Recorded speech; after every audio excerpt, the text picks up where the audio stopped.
आजचा दिवस जरी चांगला गेला असेल, पण मूड मात्र अगदी खराब. म्हणजे झालं काय, सकाळी उठल्या-उठल्या मी ना गार्गीला खूप ताप आलेला होता आणि खोकला देखील होता. त्यामुळे तिला आज स्कूल नाही पाठवलं. मी छान फ्रेश झाले आणि त्यानंतर आहे ना लाडू खाल्ला. नाश्त्यामध्ये आता मेथीचा लाडूच असणार आहे सध्या. कारण दिवाळीनंतर फराळाचं झालं, आता लाडूची वारी आली आहे.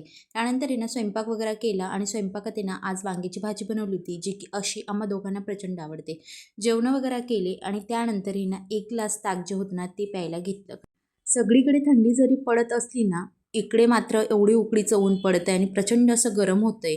आता मी गावी गेली होती ना, तिथं फार अशी थंडी होती. पण इकडे आल्यानंतर आहे ना, भरपूर असं प्रमाणात गरम होतंय. म्हणून 1 ग्लास ताक पण पिऊन घेतलं आणि त्यानंतर आहे ना, घरातली जी राहिलेली कामं होती ती आपटून घेतली. मेथीची भाजी सोलायला इथं गार्गी बसली होती आणि तिला ते बघताना आहे ना, मला असं वाटलं, की आता हे काम काही गार्गी मला देत नाही. पण असो, मी गेल्या-गेल्या गार्गी उठली आणि ही जोडी मी ₹30 ची आणली होती. तुमच्याकडे काय जोडी आहे मला नक्की सांगा. Thank for watching. बाय.